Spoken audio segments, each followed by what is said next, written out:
యాదాద్రి భువనగిరి జిల్లా చౌటుప్పల్ మండలం మందోళ్లు గూడెం కమ్యూనిస్ట్ కంచుకోటలో మొట్టమొదటిసారిగా బీజేపీ బాగా వేసింది. బీజేపీ అభ్యర్థి తంగళ్ల వెంకటేశం సర్పంచ్ గా అఖండ విజయం సాధించారు. 311 ఓట్లతో వెంకటేశం ఘన విజయం సాధించారు. వెంకటేశం అఖండ విజయం సాధించడంతో గ్రామంలో విజయోత్సవ సంబరాలు నిర్వహించారు. ముందొల్ల గూడెంలో బీజేపీ జెండా ఎగరవేయడం పట్ల బీజేపీ నాయకులు గ్రామస్తులు హర్షం వ్యక్తం చేస్తున్నారు. తంగళ్ల వెంకటేశంను బీజేపీ బీఆర్ఎస్ కార్యకర్తలు గ్రామ ప్రజలు ఘనంగా సన్మానించారు.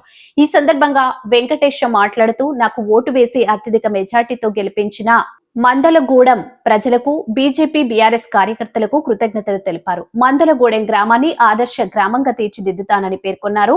మందలగూడెం పరిధిలో పరిశ్రమల కాలుష్యాన్ని అరికడతా అన్నారు. ప్రజలకు అందుబాటులో ఉంటూ గ్రామ ప్రధానమైన సమస్యలు పరిష్కరిస్తా అన్నారు. ఈ కార్యక్రమంలో నెట్టు అంజయ్య, నెట్ లింగయ్య, తంగళ్ల బీరప్ప, తంగళ్ల లింగస్వామి, యాట సత్తయ్య, కందగట్ల భవానీ, రామకృష్ణ, వల్లూరి లింగస్వామి, వల్లూరి పోగయ్య, వల్లూరి చిన్న వెంకటేశం, కాటన్ లింగస్వామి, పరకాల జగదీష్, నెట్టు సుధాకర్, యాట నిఖిల్ పాల్గొన్నారు.